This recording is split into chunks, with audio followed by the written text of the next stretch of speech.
matenda amajivu ga Allah subhanahu wa ta'ala kakasa nti yasinzibwa yekka mu butuufu atagattibwako kintu kirala kyonna. Tumusaba asse okusaasana emirembe w'ekitiibwa nabbi waffe Muhammadin sallallahu alayhi wasallama ne basahaba be ab'ebitiibwa n'abo bonna abanaagoberera obulungamu bw'ebyo bye yasomesa okutuusa olunaku lwe tulisinkana Allah subhanahu wa ta'ala. Twebaza Allah subhanahu wa ta'ala kutukomyawo mu darusu yaffe eno ya kitaabu tawhid alladhi huwa haqqu llahi ala al-abid, oluvannyuma lwa inqitaa ya Ramadan. فنسأل الله جل وعلا أن يتقبل منا وأن يتجاوز عنا ما كان فيه من التقصير.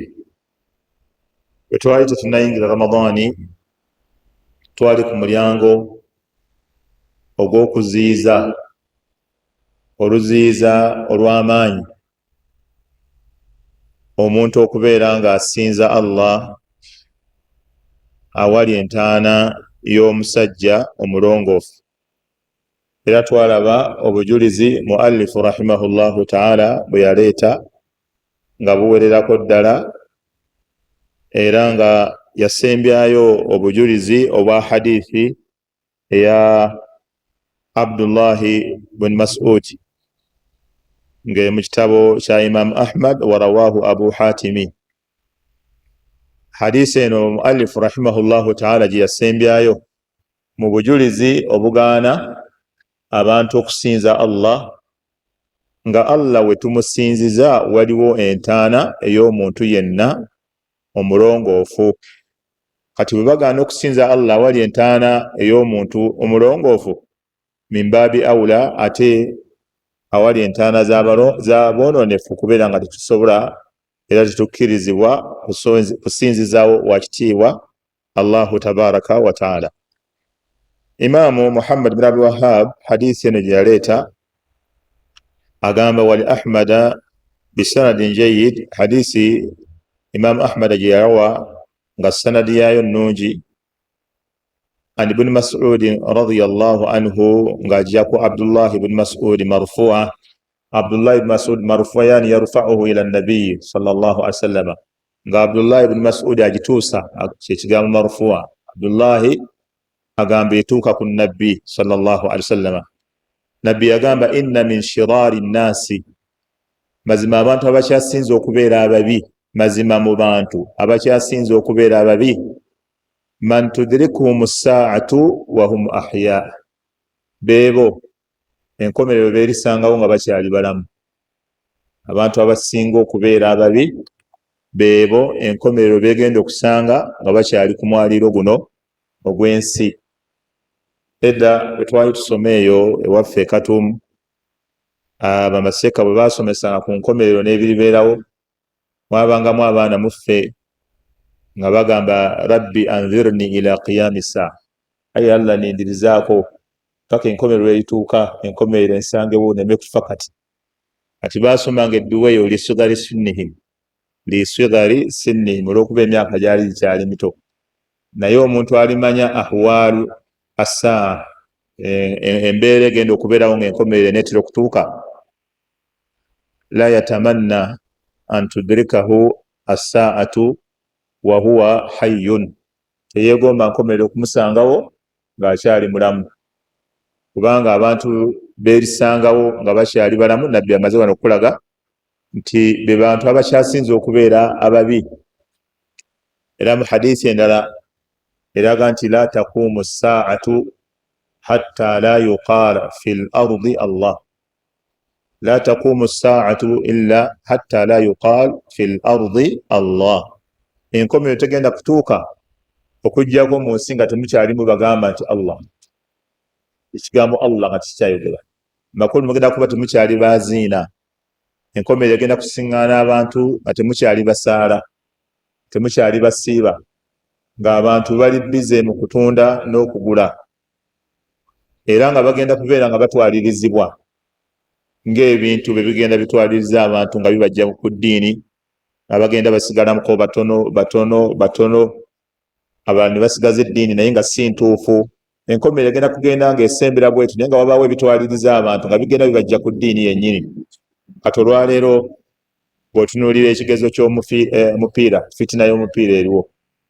Abantu bangi omupiira nga gwabajja ku ddiini nga bali bize nnyo n'omupiira sizoni ku sizoni, agoberera ebikwata ku mupiira buli sizoni paka enkomerero yeekanga ng'okufa kumutuuseeko, ng'abadde aggwereddeyo omupiira mu kusiba, mu kugula bazanyi, mu kumanya simanyi transfer, simanyi akadirisa bakaggulawo ddi, baka bakadirisa kaki, akadirisa bakaguddewo bagulawo akadirisa. Gamba alifaazo zonna ezikolera ku mupiira ng'azimanyi, abasambi bonna nga bamanyi. Kati obudde bwoyo nga bwonna buli kweyembeera. Abalala bali ku byabufuzi, waliwo abagenda okugenda n'ebyobufuzi, abo bagende obufuzi bubatwala n'abatabani baabwe nga bali ku byabufuzi, era nga batuka ku byobufuzi bagamba ffe eddiini totubuulira naawe. Abo nabo bagende. Abali ku byobulimi bagende baggwere mu byobulimi, abalunzi bagende baggwere mu byobulunzi, wakadhalika aba tekinologiya simanya aba sciences bannabyabwengula, bonna buli muntu abeereko kyabbinkiramu. Abali mu byobusuubuzi baggwere mu byobusuubuzi. Nabbi sallallahu alaihi wasallama yayogera nti enkomerero weerituukira waliwo beegenda okusiŋŋaana nga bakutula ddiiru naye tebagenda sobola nagiggusa, nga bagikutula bati ogulana nga bagulana bwe bati enkomerero etuuke, ogulana kuleme na kutuuka. Waliwo beegenda okusanga nga atutte ensolo ze azinywese ku mazzi, tagenda kusobola zizza waka. Kati abantu bonna enkomerero egenda basiŋŋaana nga bali bize, tebagenda kukeera ku makya bonna bakyuka obwongo, wabula bagenda nga wabaawo ebibabuzaabuza buli kaseera, wabaawo ebiwagulako abantu. Ekiseera kituuke nga la yuqaalu fil ardi Allah, ng'erinnya Allah teryogerwa mu nsi wonna, nga tewali boogera nti Allah. Kiraba kati abantu abafaanaganako bwe batyo enkomerero beegenda osiŋŋaanawo, kubanga enkomerero bw'eriba egenda okutuuka, abali basigaddewo nga balimu akalungi, nga balimu mithqaalu dharrati min al iman, Allah agenda kusindika empewo, fayakhudhu arwahahum, ebeere nga bajjamu emyoyo bonna omulundi gumu bafe. Buli ali basigaddemu akalungi, Allah agenda kusindika empewo, ebeere nga emyoyo gyabwe gigibwamu bafe amakulu. Kati ekiyama kirigenda okwedomola, kigenda siŋŋaana ku nsi kuno nga tekukyaliko omuntu yenna alimu kalungi ku sayidi ey'eddiini. Kati nabbi n'agamba nti inna min shiraari nnaasi, mazima mu bantu abakyasinze okubeera babi, man tudrikuhum ssaatu, beebo essaawa beegenda okusiŋŋaana olunaku lwa qiyama. Agamu ku mannya gaalwo baluyita assaa. Eryo linnya mu mannya g'enkomerero. Okiraba lwaki baluyita saa? Lisur'ati qiyamiha, olw'okuba qiyama kigenda kujja mu bwangu ng'eringa ssaawa busaawa bweti, ne baluyita assaa, nga lulinga ssaawa. N'amannya amalala alhaaqa, linnya mu mannya g'enkomerero, kubanga qiyama kigenda kukoona emyoyo gy'abantu gikutuke. N'amannya amalala n'agamba wahum ahya, be bagenda okusiŋŋaana nga balamu, walladhiina yattakhidhuuna alqubuura masajida, n'abo abaddira entaana ne bazifuula emizikiti. Walladhiina yattakhidhuuna alqubuura masajida, n'abo abaddira entaana ne bazifuula emizikiti. Kategori zibbiri nabbi zayogeddemu eno hadisi. Okuzifuula emizikiti twayogera mu duruusu ezikulembedde, imma bisalaati alaiha au indaha au ilaiha, mitundu esatu. Bisalaati alaiha au bintu bisatu.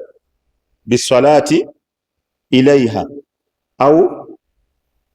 au indaha alqubur au ebyo abana abasuufi byebabuzabulizaako abantu bagamba eno hadisi etegeeza kirala nammwe mutegeeza kirala kyobola ebyo byonna byenkugambye biriko hadisi ezibiwagira okugisaalirako kwennyini kungulu tekikkirizibwa waliwo hadisi ekigaana wakadhalika n'okusaala ng'ogyolekedde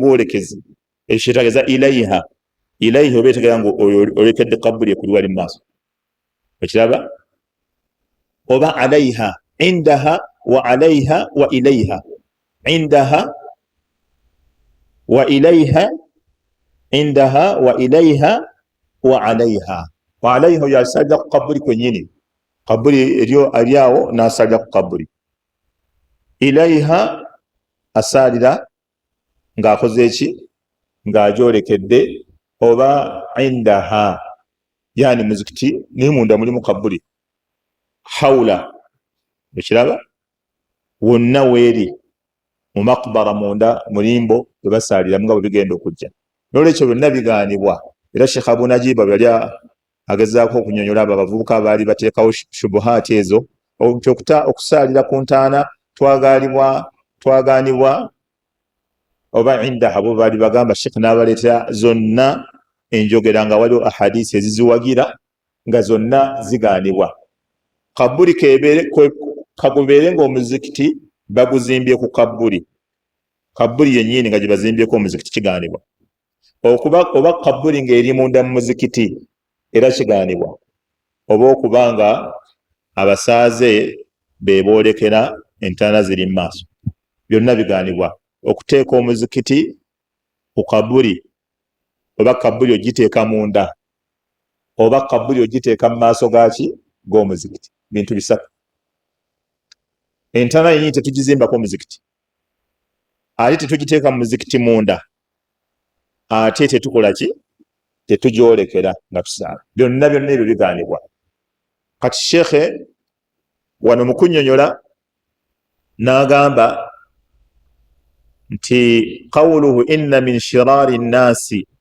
bikasri ashin ebeerako kasra nga bwe tugambye inna min shirari jamu sharir ye jamu ya sharir qawluhu nabbi yagamba man tudrikuhum saatu wahum ahya bebe enkomerero begenda okusanga nga bakyali balamu ayi amakulu muqaddimatiha nabbi yali ategeeza obubonero obugiranga nti ejja obugikulembera ka khuruji dabba ng'okufuluma kw'ensolo wa tuluu shamsi min magharibiha n'enjuba okutuuka okubanga eva eno ng'edda eno kubanga tukimanyi bulungi enjuba bweritandika okuva eno ng'edda eno tawuba y'omuntu egenda kuba tekyakkirizibwa kitegeeza abaliwo bagenda kubeera babi nga ne tawuba yaabwe tekkirizibwa ensolo khuruju dabba y'ensolo erifuluma egenda kubanga ejja ng'ewandiika mu kyenyi ky'omuntu kafir egamba gwoli mukaafu okiraba ne bwalidduka nti atandika okusaala ng'emulumba waali egamba kafir gwoli mukaafu mwamali baali bagenda ogira badduke agambe mukagenda ayingira waka asaale agenda okulaba ejja naga eswala kangiteeka wano ku balukoni ku lubalaza aliwo atandika nga kafir anta kafir gwoli mukaafu tosaala mukaafu kubanga lwaki abaffe mwe mubadde mulinda bubonero bwa Allah kujja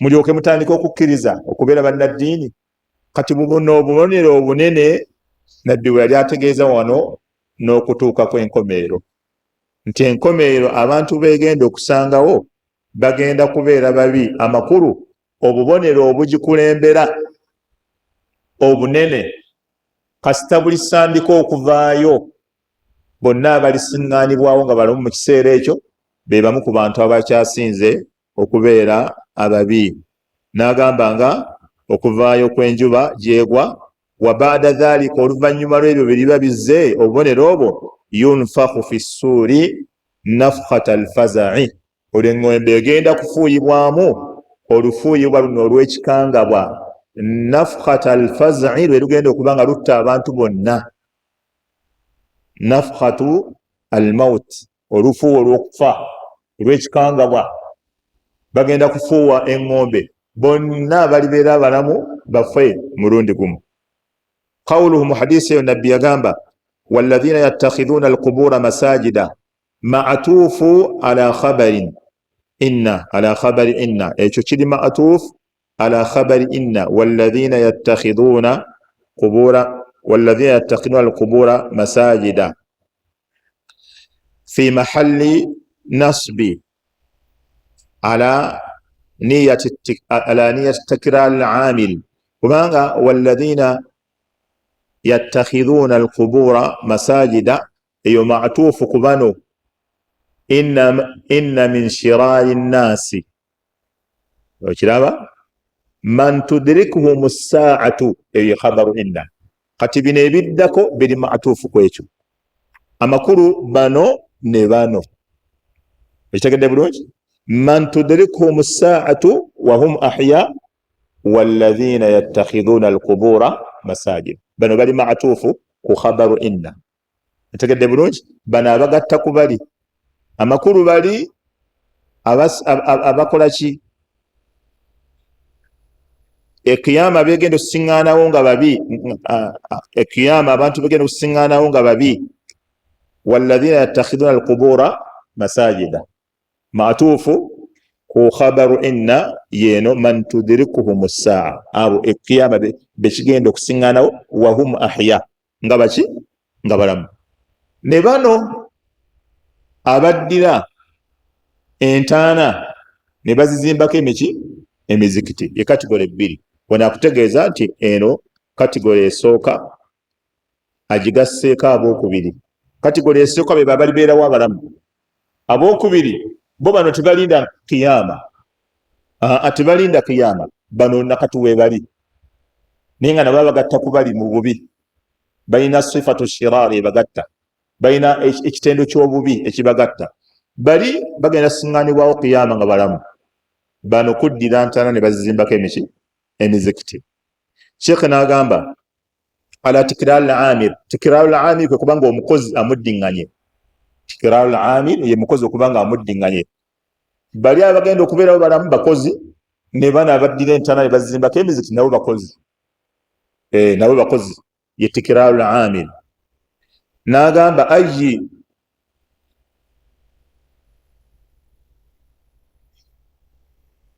wa inna min ashrari nnasi mu bantu abasinga okubeera ababi alladhina yattakhidhuna alqubura masajida be baddira entaana ne bazizimbako emizikiti ayi eno tikiraru amil ategeeza amiru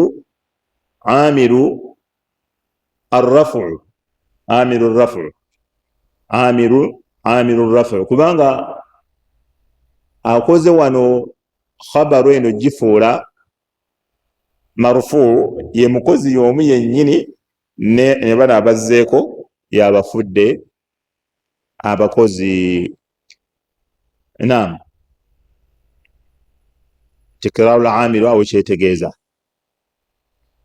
bimaana ng'omuntu bw'ogamba mu jumula musobola okubeeramu inna n'enasaba ekisooka n'eri maaso n'enasaba y'ekyokubiri kati tikiraru amil inna eno yeba ekoze tikira nga kino yekikozeeko nemala nekola ki nekola ne ku kiri kati wano man tudrikuhum as-sa'atu wa hum ahya abafudde nga bali marufu yennyini yafudde ne bano amakulu ono bamutadde ku bana abasoose agoberera bali eyo ibara ya nahwu jagezaako kunyonyola naye nga nyangu nnyo kyategeeza ekifudde kino khabaru kyekifudde nekiri khabar kyekirimu ekyokka ekyo tewali nnyo nsonga y'amaanyi muntu gy'aba amalirako budde.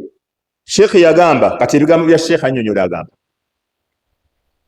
n'agamba nti ayi amakulu abaddira entaana ne bazifuula emizikiti kati bakunnyonnyola wali mu hadisi agambye nti bantu abasinga okubeera ababi man tudrikum saa wa hum ahya bebe kiyama bekinasanga ngaki nga balamu abantu ekiyama bekirisanga nga balamu bebasinga okubeera ababi wakadhalika n'abantu abaddira entaana ne bazimbako emizikiti. Sheikh agamba katukozese ne guno ogwaffe gwa mukono magezi maganda ire nga tutambulira wamu nga tugattagatta okiraba. Kati Sheikh mukunyonyola agamba nti ayi abaddira emizikiti ne bagifuula, abaddira entaana ne bazifuula emizikiti, ayi ategeeza ati indaha wa ilaiha. Kati bibiri abireesa nga basaalira indaha wali entaana ezo, wa ilaiha oba nga basaala boolekedde entaana, wa bina'il masajid alaiha n'okuzimbako kwennyini emizikiti. Wa taqaddama fil ahadithi as-sahiha, era ekyo kyakulembera mu hadisi entuufu, anna hadha min amali lyahudi wannasara, nti ekyo kikolwa ky'abayudaaya n'abanaswara, ekyokuddira entaana ne bazimbako emizikiti ez'abannabbi baabwe. Wa anna nabiyya sallallahu alaihi wasallam la'anahum, wa anna nabiyya sallallahu alaihi wasallam la'anahum ala dhalika, era nabbi yabakolimira olw'ekyo. tahdhiran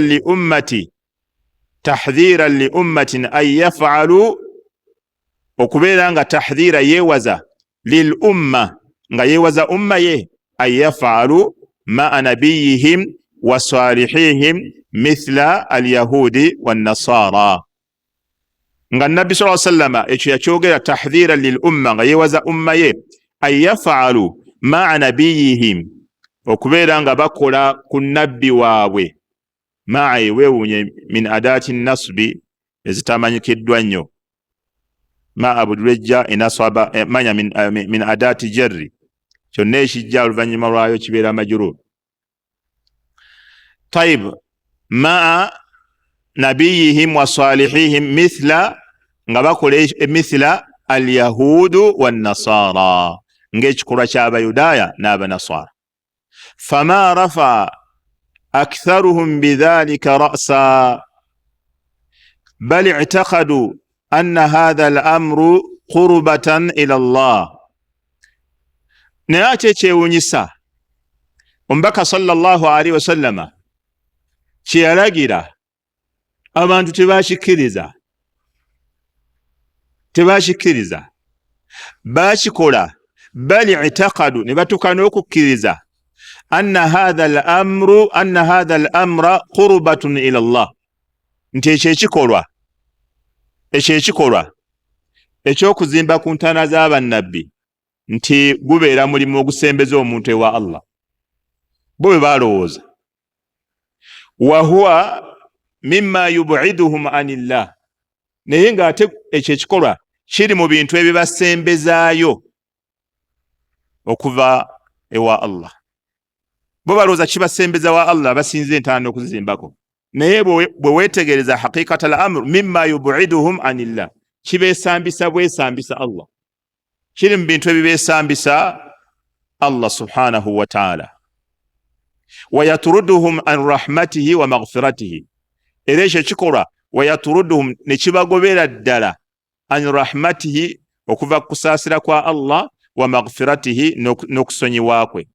Wal ajb, naye ate ekyewuunyisa, anna akthara man yadda'i al-ilma, abasinga mu kweteekawo mbu bo bamanyi nnyo, bamanyi irimu y'ebuziba. N'ekyewuunyisa, ebimu ku byewuunyisa, anna akthara man yadda'i al-ilma, mu bantu abeeteekawo nti bo bamanyi nnyo, mimman huwa min hadhihi al-umma, nga abamu ddala bali mu umma eno gye tulimu, la yunkiruuna dhalika, ekyokuzimba ku ntaana n'okusaalira we ziri tebakigaana. Tumbawulirako, tebakigaanira ddala, la yunkiruuna dhalika. N'agamba bali rubbama stahsanuuhu, osobola n'okusiŋŋaana nga bagamba kirungi ne bakisiimiikiriza, ne bakisiiga akazigo. Entaana ya nabbi mulimu ki? Basabirawo waliwo ki? Entaana ya gundi waliwo ki? Bali bakisiimiikiriza. Waraghabu fi fi'lihi, ne bakubiriza n'okukubiriza okikola ne baagazisa abantu okikola ntana y'omulongoofu genda osalirewo genda osabirewo Allah naga nti falaqad ishtaddat ghurbatul islami bannange obugenyi bw'obusiraamu bweyongedde buli kaseera bweyongera obugenyi bw'obusiraamu bweyongera maamaana ghurbatul islami okubeera nga abamanyi amazima beeyongera okuba abatono eddiini entuufu yeeyongera okubeera entono mu bantu abasinza olusinza olutuufu beeyongera okuba abatono mu bantu kyebayita ghurbatul islam ghurbatul islam yeeyongedde ghurubatu yeruwa kwe kubeera nga obeera mu bantu nga kyokola anta gharibun fihim nga olinga atali wa mubo byokola bikulaga nti ng'oli wanjawulo kubo ekiraba bulungi n'agamba shekhe nti ghurbatul islam yeeyongera buli olukya n'agamba wa'ada al-ma'rufu munkara ekiva mu busiraamu okuba nti okumanya obusiraamu obutuufu kyongera okubeera ekyekkekwa mu bantu ebizaalukuka mu kyo bye bino nga ki yagamba wa'ada al-ma'rufu munkara olwo ekibadde ekituufu kifuuka kiki ekibadde ekirungi kifuuka kikyamu lwaki kubanga abantu abamanyi ebituufu batono n'abakola ebituufu basigadde batono ekivaamu ng'ekibi ekirungi kifuuka kiki kibi wal munkaru ma'rufa ate n'ekintu munkaru ekyo ekintu ekibi ma'rufa ng'ate olwo kyo kirungi kati ng'ekyo kiri akhe ekyo kya bulijjo eyo ma'rufu yakhe lwaki lwa ghurbatul islam wa sunnatu bid'a ekivaamu nga ne sunna zifuuka ki bid'a sunna z'omubaka sallallahu alaihi wasallam twalaba ddala ebigambo by'abamanyi nga biraga ekyo mbamanyi abaatukulembera ekiseera kigenda tuuka nga abantu sunna zibalabanga bid'a wa sunnatu bid'a enkola ya nabbi abantu batandika okugiraba nga ye bid'a era bw'ogikola abantu bonna bakwewuunya era abavubuka kati abagezaako okulwanirira obusuufi bwe batuuka abali ku sunna bagamba bannabbida bannabbida abawahabi bannabbida bwe batyo bagamba abawahabi bannabbida abalwanirira sunna zizzaawo bagenda kukeera ku makya nga bagamba be bali ku bid'a abo be bazuula wal bid'atu sunna ate okuzuula mu ddiini kufuuke nga yenkola nga balaba yenkola entuufu nasha ala hadha as-saghir omwana omuto akuliremu eyo embeera ng'amataali ebivvulu ebyokudigida ebyamawuledi bitandikira gy'asomera okuva ku ibtidai sanawi nga bivvulu ng'akuliddemu eyo embeera bwe tulaba abavubuka be batikkira ku sanawi engeri gye banyeenya amazina nnaku zino temubalaba nga balinga be batikkidde okuweereza sitaani engeri gye banyeenyamu amazina olunaku lw'okutikkirwa olaba nga bagenda okuweereza ddala sitaani titubawadde ebbaluwa mugende muweereze sitaani bwe temubalaba nga badigida Allah nga badigida nze mbalaba ninga ya Rabbi bano be bajja bano okusomesa Allah agamba abo nga badigida ne basonga n'obugalo ne bakkirira paka wansi naye nga babatikkidde mbu bamazeeko sanawi ey'obusiraamu kyagambye nasha'a ala hadha as-saghir omwana omuto akuliremu eyo embeera wa harama alayhi al-kabiru n'omukulu akaddiire ku eyo omukulu akaddiire ku eyo embeera tulaba abasajja abakaddiidde ku bubuze n'obukyamu babeera n'ebidaala nga tebakyasobola kwogera nga alina kwekamirira mazzi buli ddakiika nga waliwo n'amuyimiridde emabega tagwa atega mutege taneguka naye nga ali mu kunywezaawo ebitali sunna n'akaddiira ku eyo embeera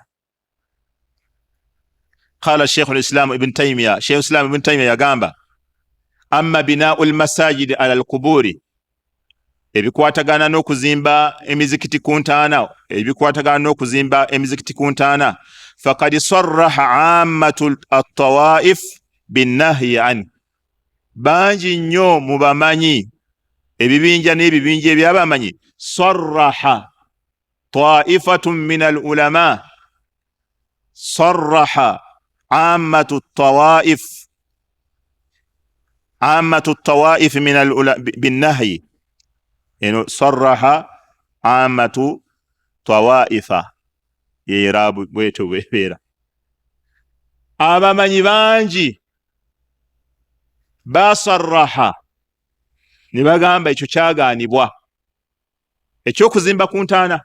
Kuba tukimanyi ennaku zino waliwo abazimba ku ntaana, waliwo n'abazikubiriza, waliwo n'ababeera ku mativi, waliwo n'ababeera ku radios ez'enjawulo stations nga bagamba okuzimba ku ntaana tewali buzibu, n'abagamba okuteekako ebimuli, nabo tubawulidde ku mulembe guno, era nga bagamba okuteeka ebimuli ku ntaana sunna.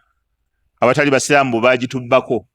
Bw'omubuuza mbu sunna ki, nga gamba munabbi yayita ku ntaana z'abantu babiri, n'amenya akati n'akabuluzaamu, n'ateekako kweri n'ateeka ne kweno, mbwe ye sunna y'okuteeka ebimuli ku ntaana. Lwaki? Kubanga bukedde ku makyanga abamanyi ebituufu batono, kati ate abamanyi ebitali bituufu bebo aboogera. Nabbi okuyubuluzaamu mu kiti n'ateekako kweri ne kweno, mbwe yo sunna ya kuteeka bimuli ku ntaana. Nekikeera ku makya nga munkaru kati ate ye maarufu, ekintu ekibi ate kyekirungi.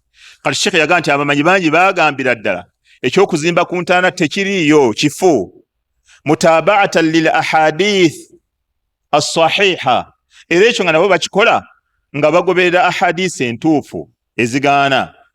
Wasarraha ashabuna, kati n'agamba nti ate bannaffe bo ne bakyogera kaatwi, abategeera ashabu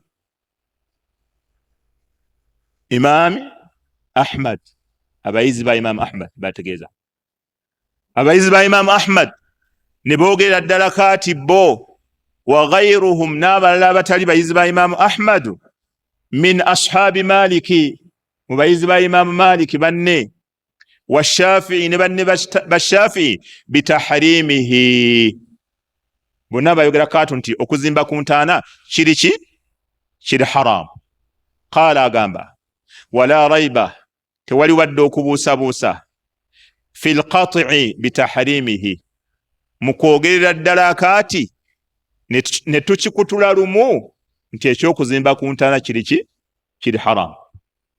N'agamba thumma dhakara al ahaditha fi dhalika, bwe yamala n'ayogera ahadisi ezigaana okuzimba ku ntaana, ila an qaala, okutuusa ebigambo byonna awo Sheikh abibuuse bye yayogera, okutuusa bwe yatuuka ku kigambo n'agamba, wa hadhihi al masajidu, emizikiti egyo, al mabniyatu ala quburi al anbiya, ejazimbibwa ku ntaana z'abannabbi, wassalihina, n'ezazimbibwa ku ntaana z'abalongoofu, awil muluk, oba ezazimbibwa ku ntaana z'abafuzi bakabaka, wa ghairihim, n'abalala, oba bazimba ku ya qadhi, oba bazimba ku ya sipirimu mufti, oba bazimba ku ya waaye ettaka ly'omuzikiti, oba bazimba ku ntaana ya mwazinyi, oba bazimba ku ntaana yo yasooka okukola hijja mu Uganda, oba zonna zayingizaamu wano, wa ghairihim, zonna ziyingiraawo.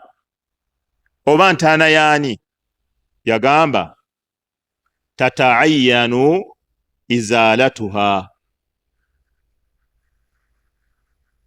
kyeyolefu nnyo, kikakata. Tata'ayyanu wano, ekigambo tata'ayyanu omanyi waakijja? Akijja mu ebikolwa bye tukola nga buli omu kimukwatako ayiniya, ye nga yennyini okiraba, buli ssekinnoomu kitukakatako ffenna. Izalatuha, tata'ayyanu izalatuha, kikakata okujjako emizimbo ekyo. Ekitegedde? kikakata emizimbo egyo gyonna okugibwako. Tataayyanu izalatuha, kikakata emizimbo egyo okubeera nga gikola ki, nga gigibwako. Mu ngeri ki?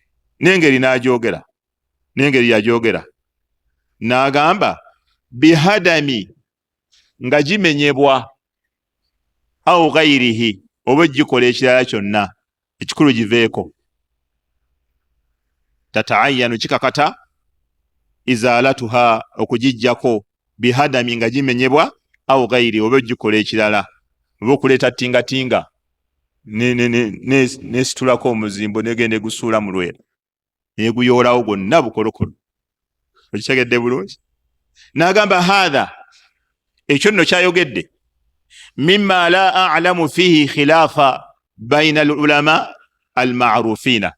Yaganze sikimanyiimu njawukana yonna wakati w'abamanyi abamanyifu nga bali mu byaddala, kuba waliwo abamanyi naye nga bo si beesimbu mu byaddiini, abo gye bali. Naye al-ma'rufina, abamanyi bamanyikiddwa nti oyo omusajja mwesimbu mu ddiini.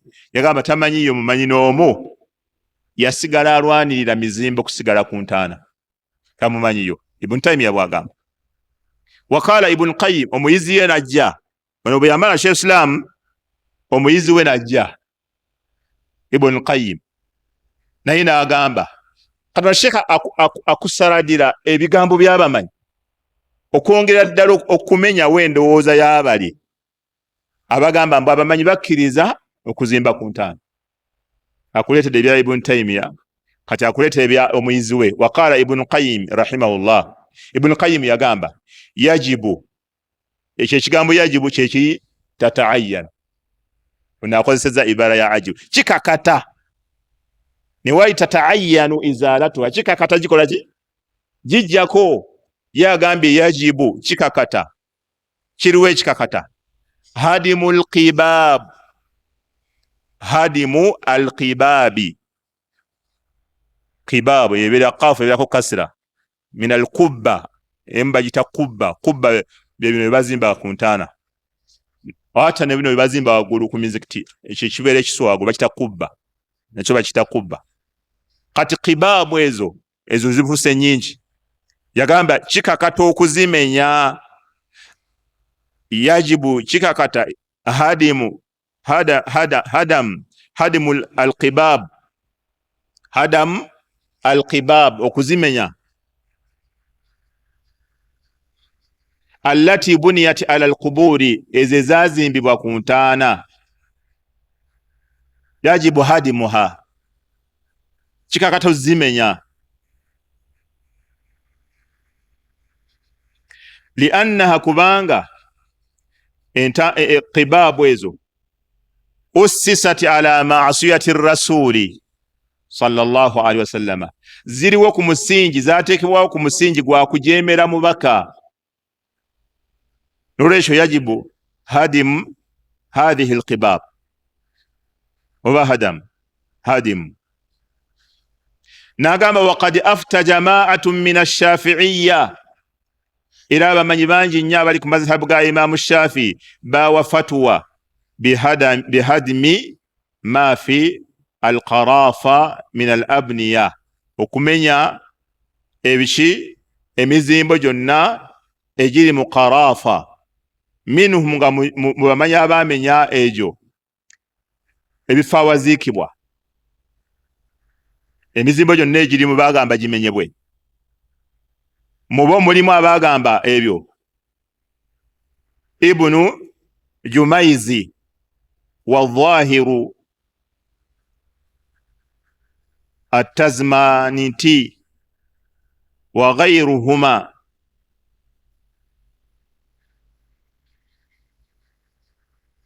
وقال القاضي ابن قج، قاضي ابن قج ناغامبا wala yajuzu, tekikkirizibwa an tujassasa al-qubura, entaano okusemitingibwa. Tajisisu al-qubur kwe kuzisemitinga, kuteekako semiti. Wala ayubna alaiha qibab, wadde ozizimbako bu qibabu, wala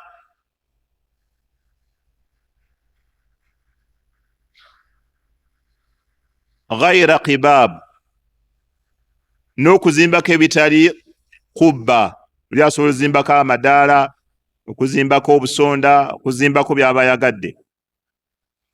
Walwasiyatu biha batila, n'omuntu okuleka nga alaamye eddaame ery'entaanaye okugisemiitinga oba okugizimbako oba okugiteekako amataala, batila, ekyo ekiraamo kiba kifu. Omuntu okuleka nga alaamye muzimba n'ateekawo ne ssente ezinaazimba entaanaye, kikyamu. Okuzimbako ennyumba oba okuzimbako amadaala oba okuteekako tarazo oba okuteekako obusonda oba okuteekako amataala, kyonna oba okuzimbako omuzikiti, eyo wasiya yagamba ebeera nfu. Waqaala al-Azra'i yagamba nti wa amma butulanu lwasiya bibinai lqibabi wa ghayriha min al-abniya wa infaq al-amwal al-kathira fala rayba fi tahrimihi. Sheikh yagamba wa amma ebiraama abantu okuzimba ku ntaana n'okuteekako ebirala mu mizimbo, okuzimbako qibaabu n'ebirala, wa infaqul amwali al-kathira, n'okusaasaanya essente ennyingi ennyo ku ntaana, fala rayba fi tahrimihi, ekyo tekirimu kubuusabuusa mu bwa haraamu bwakyo, mu kubeera nga kyaziyinzibwa. Waqaala al-Qurtubi, kati aleese omumanyi ali ku madhhabu ga Imaamu Maliki, kubanga agambye wano aba Imaamu Maliki, aba Shafi'i, kati akuleeta abamanyi nga bali mu madhahibu ag'enjawulo. N'agamba waqaala al-Qurtubi, Imaamu al-Qurtubi n'agamba fi hadithi Jabiri radiyallahu anhu, ng'ayogera ku hadisi ya Jabiri oluvannyuma lw'ojjogera, yagamba naha an yujassasa al-qubur al-qabra oba an yujassasa al-qabru au yubna alayhi. Nabbi yagamba entaana zaaganibwa, Jabiri agamba entaana zaaganibwa okuzisemiitinga n'okuzizimbako. Imaamu al-Qurtubi bwe yayogera hadisi n'amala n'agamba wadhahiru, ekyeyolefu ekiri kiriya, hadha al-hadithi, hadisi eyo nga bwe mugiwulidde, qaala Maliku, Imaamu Maliki yagamba kyennyini kyagamba. Qaala Maliku, Imaamu Maliki agamba wa kariha al-binaa, Imaamu Maliki yagamba kiri makruhu okuzimbako, wal jassa, n'okusemiitinga ala al-qabri ku ntaana oba ala al-quburi, wa kad ajazahu ghayruhu, naga naye waliwo abalala bakikkiriza abatali ye. Wa hadha al-hadithu, ne hadisi eyo nga bwe mugiwulidde, hujjatun alayhi, eyakikkiriza yenna bujulizi obumenyawo kyagamba. Agamba Imaamu Maliki yagamba yukrahu, kitamwa, karahatu tahrimi gyategeeza olutamu olwa haramu. Naga naye waliwo eyakikkiriza atali Imaamu Maliki, naye eyakikkiriza buno obujulizi obuli mu hadisi bumumalira okujjawo kyayogera nti si kituufu. Waqaala Shafi'i la waqaala Ibn Rushd, yoyo Ibn Rushd naye ali ku mazhabu ga Imaamu Maliki, Imaamu Ibn Rushd. Waqaala Ibn Rushd, Imaamu Ibn Rushd yagamba kariha Maliku albinaa ala alqabri, kati bonna banakala okuva ku sheekh waabwe, mukulu waabwe, mukama waabwe mu mazhabu. Agamba Ibn Rushd nga n'oli bwagambye Imaamu al-Qurtubi nti Imaamu Maliki ekyokuzimba ku ntaana yakitamwa. Wajaala albalatatu almaktuba, balata bye bintu ebiba bibisse ku kintu nga seminti, ebyo olumbaga balatatu al-ardi, ebiba bibisse ku ttaka, ebyo ebiba bisse ku ntaana, ebizimbibwa ku ntaana ebyo, almaktuba, ebiwandiikiddwako. Wa huwa min bidai ahli tawli, yagamba ezo ezimu ku bid'a zaba ahlu tawli. Ahlu tawli baluwa ahlu ghina bananyi sente. Ezo zimu ku bidia z'abagagga kyategeeza. Balina mu kaseera zimu ku bidia zibasinga okwagala. Yagala bamuziike ng'omugagga. Entaana yesigale ng'erabibwako omugagga. Yagamba ezo zimu ku bidia z'abagagga ze bakola. Ahdathuhu bazitandikawo iradat al-fakhr nga baagala okwewaanawaana. Okwewaanawaana batandika bidia ezo ez'okuzimba ku ntaana zaabwe nga baagala okwewaana n'okwekuza. Wal mubahatu nayo kitegeeza at-tafakhur. Omuntu okubeera nga yeeraga yeewaana yeeragalaga ku banne abeesitulirako. Wasum'a n'okwagala kabampulire taana ya gundi mwamuwulira kye baagikola baazimba. Wa huwa mimma la ikhtilaafa fiihi, era ekyo kiri mu bintu ebitaliimu njawukana amakulu fi tahrimiha mu kuba nga bigaanibwa. Wakaala az-Zaira'i, Imaamu az-Zaira'i mu kitabo kye Sharhul Kanz yagamba wayukurahu kitamwa ayubna ala al-qabri okuzimba ku ntaana.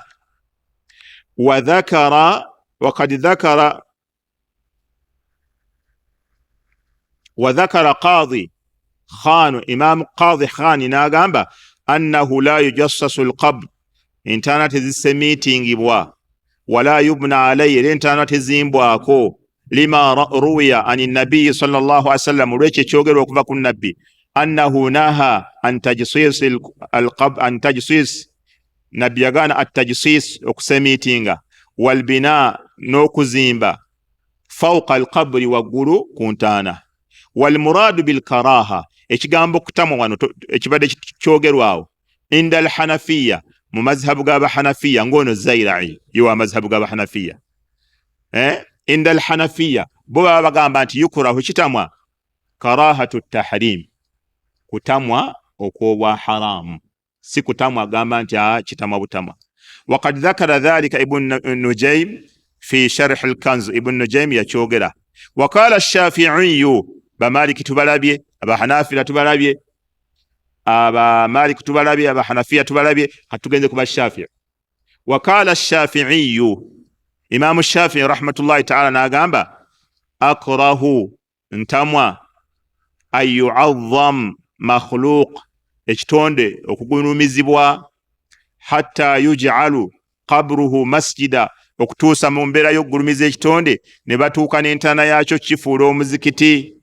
Makhafata alfitna ekyo nkikola olw'okutya efitina. Makhafata alfitnata alayhi makhafata alfitnata alayhim wa ala man ba'dahu minan nas.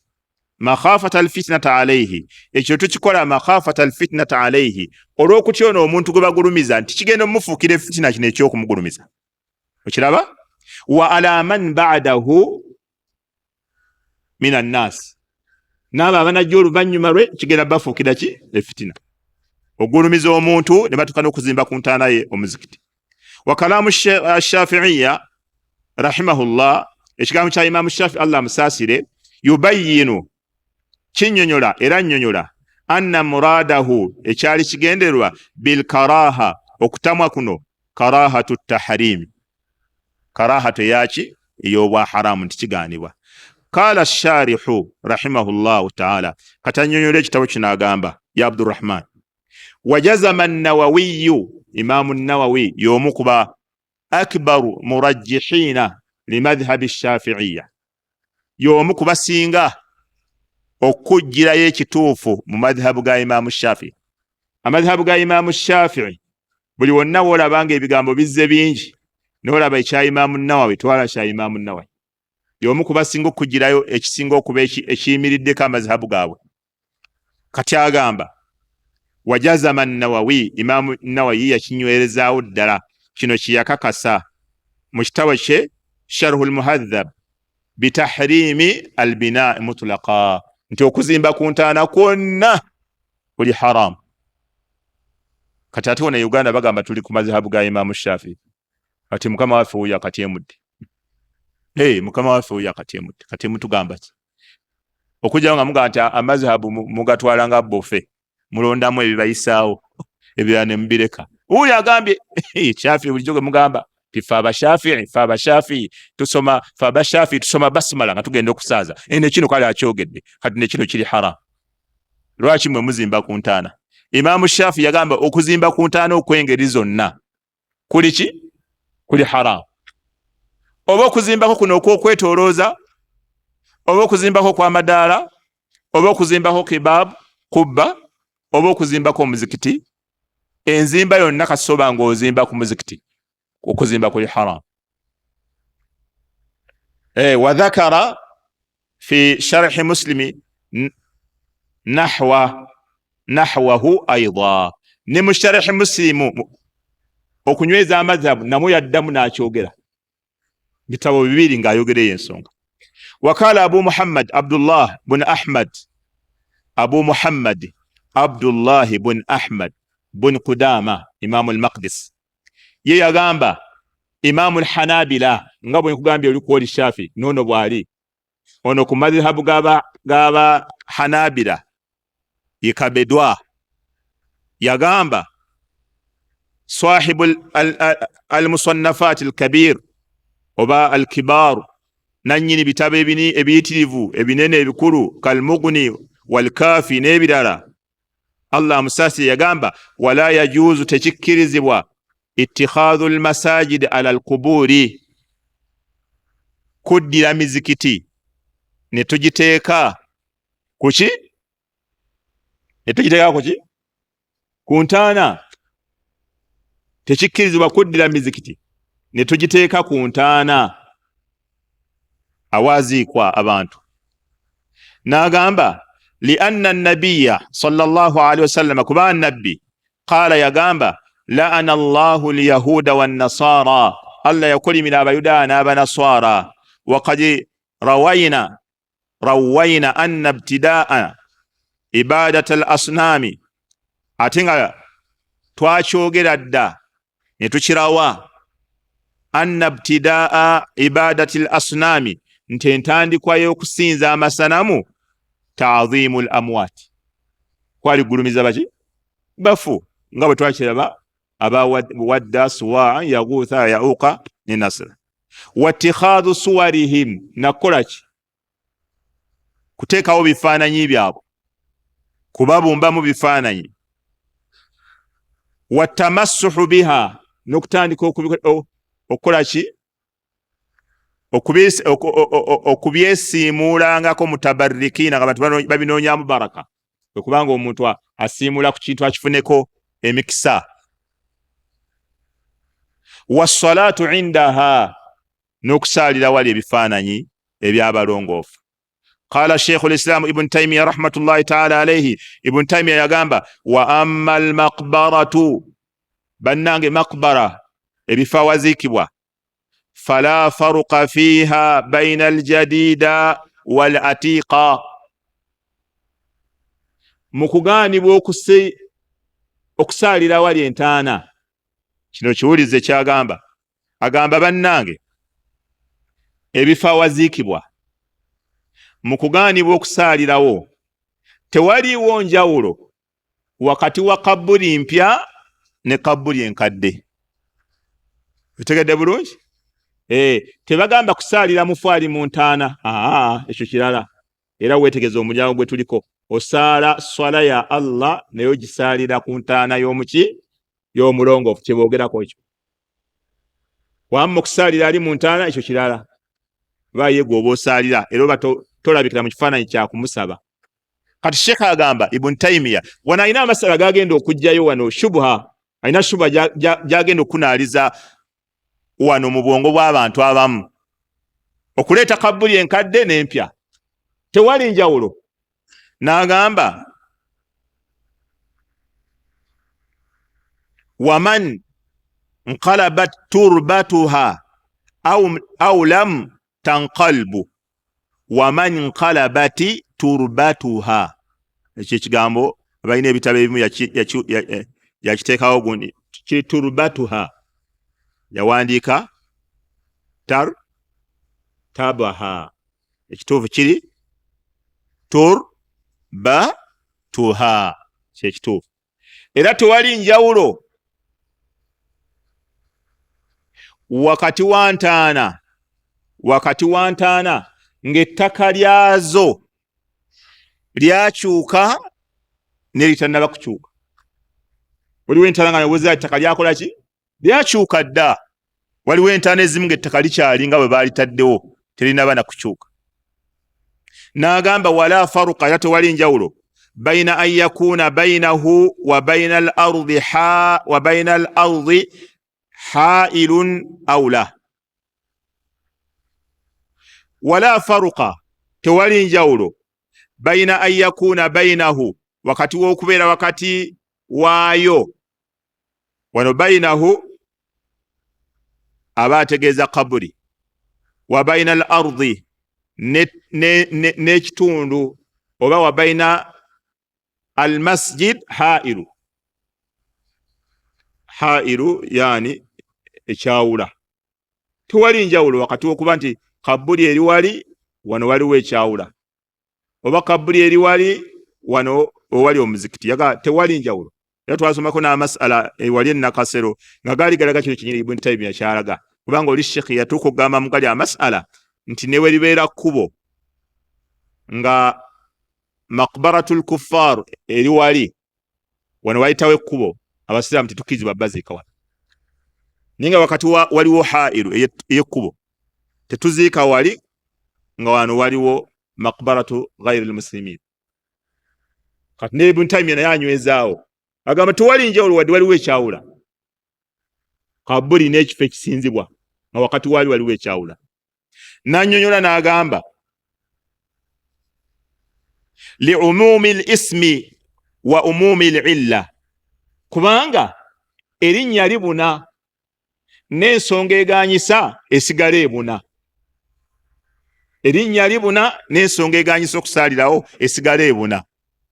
N'agamba wali anna nabiyya sallallahu alayhi wasallam, n'olwokuba nti nabbi alayhi salatu wassalam la'ana alladhina ittakhadhu qubura anbiya'ihim masajida, yaddira abafuula entaana z'abannabbi baabwe ne bazizimbako emizikiti n'abakolimira, yabakolimira alayhi salatu wassalam. Wa ma'lumu, ate kimanyikiddwa anna qubura al-anbiya'i, entaana z'abannabbi la tanjisu, tezifuuka najisi, amakulu tebavunda, nti ettaka we baziikiddwa kati lifuuse najisi. Wano Sheikh alina amasala gagezaako okulengeza. Waliwo abalina shubuha egamba nti ekituganyisa okusaalira we baziise olw'okubanga abafu bwe baba baziika bavunda, kati bwe bavunda ettaka we bali ne lifuuka najisi, kati tugaanibwa kuzaalirawo lwa najisi eyo eriwo.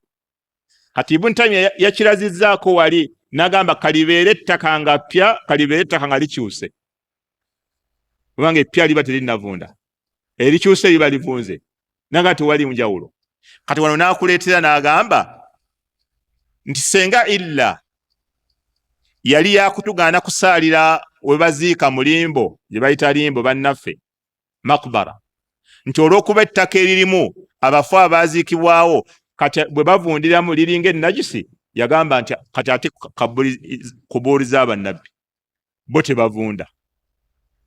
Inna Allaha harrama ala al-ardi an ta'kula ajsada al-anbiya, Allah yagaana ettaka terirya mibiri gy'abannabbi, yaligaana. Nabbi abeerawo nga bwe bamutadde. Kati ate illa yemu yennyini nabbi akolimira Abayudaaya n'Abanaswara okuddira kabuli z'abannabbi baabwe ne baziteekako emizikiti. Senga illa yali yakuba kivundu, awo yali badde illa tekola, kubanga bali bannabbi. Nahayi yali badde teriiwo.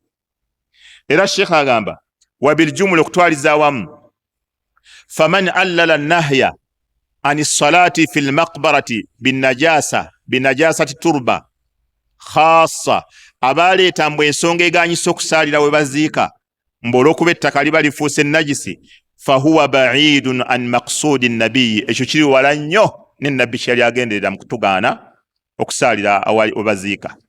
Thumma la yakhulu an yakuna al-qabr, agamba ate ne kabuli tekigaana kubeera nga qad buniya alayhi masjid ezimbiddwako omuzikiti fala yusalla fi hadha almasjidi ne gubeera nga omuzikiti tegusaalirwamu sawaun kyekimu salla khalfa alqabri asaalidde mabega wantaana au amama oba maaso gaayo bighairi khilafi tewali njawukana fi lmadhhab mu madhhabu ga imamu abi hanifa omuzikiti gusiŋŋanirwa gulimu entaana tegusaalirwamu oba oli asaalidde mu maaso gaayo oba mabega gaayo lianna nabiya sallallahu alaihi wasallam kubanga nabbi yagamba inna man kana qablakum mazima ababasookawo kanu yattakhidhuna qubura anbiyaihim baddiranga entaana z'abannabbi baabwe wa salihihim n'abalongoofu baabwe masajida bazifuulanga emizikiti ala abange fala tattakhidhu alqubura masajida entaana temuzizimbako emizikiti fa inni anhaakum an dhalika ekyo nkibagaanyi ekyo nabbi yakyogeranga ebuli ennaku 5 afe etwalaba wano ekyo yakyogeranga ebuli ennaku 5 kisigale mu bwongo bw'abasahaba wa khassa qubura al-anbiya'i was-salihina nabbi n'ayawulira ddala entaana z'abannabbi n'abalongoofu lianna ukufa an-nasi ala kuburihim a'zam kubanga ate ekyabantu okugenda okukolera ibaada ya ukufa ku kaburi z'abannabbi n'abalongoofu ate kyo kinene nnyo watikhadhiha masajida ashad ate ozizimbako emizikiti kyekyasinze n'okubeera ekibi kati senga kyali nti okutugaana okuziika okugaana abantu okusaalira awali entaana batugaana lwa kivundu na kuwunya na najisi lwaki ate nabbi yali badde agaana okusaalira awali entaana z'abannabbi n'abalongoofu abaliko obujulizi nti bannabbi ettaka terivunza mibiri gyabwe wakadhalika nabwe ekitono bwe kiri illam yakun buniya alayhi masjidu entaana wali egaaniddwa okubanga tusaalira mu muzikiti gwonna ogulimu entaana kati wanaagenda ku kirala n'agamba wakadhalika era bwe kiri kigaanibwa illam yakun buniya alayhi masjidu entaana ne bweba tezimbiddwako muzikiti era tetusaalira weeri fahadha qad irtakaba haqiqata almafsada era oyo akikoze aba yeebagadde ekyonoono ekinene allati kana annahyu ani salati inda alquburi min ajliha ekyatuganyisa kyennyini okusaalira awali entaana fa inna kulla makani sulliya fihi yusamma masjida kubanga buli kifo kyonna awasaalirwa kiyitibwa muzikiti amakulu entaana ne weeba esiŋŋaaniddwa wali nga tebagizimbyeko omuzikiti oba teri mu muzikiti nayo yennyini tugaana okusaalira weki weeri ng'eri wali eri mu open tugaana okusaalirwa kubanga buli woosaalira wonna bayitawo muzikiti olwakino kyokoze ekyokuvunnamawo etegedde n'agamba kama qaala nabiyu sallallahu alaihi wasallam nga nabbi bwe yagamba ju'ilat liya al-ardu masjidan wa tahura ensi yonna yanfuulirwa muzikiti era nga ntukuvu wa in kana mawdhi'u qabrin aw qabrayn ne bwe kibeera ekifo nga kirimu kaburis oba emu kubanga obwedda yagera makbara kyekifo awaziikibwa abasiraamu abangi naye agamba ne bwebeera entaana ng'eri emu nga baagiziika awantu muntu baamuziikawo ne bwe zibeera nga ziriwo bbiri era tetukkirizibwa kubeera nga tusaalirawo waqala ba'du ashabina abamu ku bamanyi aba hanabila bagamba waqala ba'du ashabina la yamna'u as-salatu fiha mbu tekigaana okusaalirawo liannahu la yatanawaluha ismu al-maqbara kubanga awaziisa omuntu omu oba babiri eryo teriba linnya lya makbara kyekifo awaziikibwa abantu abangi walayisa fi kalami ahmad sheikh kati addayo akutereeza agamba bigambo bya imamu ahmad temulimu wala ba'di ashabihi wadde abamu ku bayizi be hatha alfarq enjawulo gye bateekawo mbwa awali abafu abangi we wagaanibwa awali omu aba babiri tewagaanibwa yagamba ekyo imamu ahmad wadde abayizi be abamusomako tewaliwo ayogereyo njawulo bal umumu kalamihim ebigambo byabwe byonna yaqtadi man'a as-salati inda kulli qabri bitegeeza kugaana kusaalira buli wonna awaziikiddwa omuntu ekisembayo kituba tumaliriza nakyo ndowooza وقد تقدم عن علي رضي الله عنه era waliwo obujulizi obwakulembera nga buva ku Ali annahu qala Ali yagamba la usalli fi hammami nze sisalira mu biyigo wala inda qabri wadda wali entaana nayogera qabri eki eyo yali entegera y'abasahaba wadde qabri eki Ali yaganze sisalira mu biyigo sisalira mu toilet sisalira na wali ntaana n'abirinanyisa byonna mu mbeera emu faala hadha okusinzira ku ekyo yambagi kigwana ayakuna nahyu okugaana kuno kusalira awali entaana mutanawiran nga kutwaliramu tahrima alqabri wa fanaihi okugaana entaana ne fanaihi fanai alqabri yesahatu alqabri n'olujja lwayo entaana weeri n'olujja lwayo tebasalirawo okiraba wala tajuzu salatu era essola tegwana fi masjidi ng'eri muzikiti buniya fihi qabri oba buniya fihi maqbara wala tajuzu as-salatu fi lmasjidi buniya fi maqbara era essola tekkirizibwa kaseeba ng'esaalirwa mu muzikiti ogwazimbibwa munda we baziika oba tegedde ekyo Sulaiman omuzikiti nga guli wakati mu makbara eswala yaamwo Imam Ahmad agamba tekkirizibwa ne Ibn Taymiyyah kyagamba omuzikiti gwonna nga guli munda we baziika masala kati sengano wonna wonna okuva eri ku kkubo paka wali eri makbara baziikawo wano makati nga waliwo omuzikiti ogwo omuzikiti gwayogerako bwe gutyo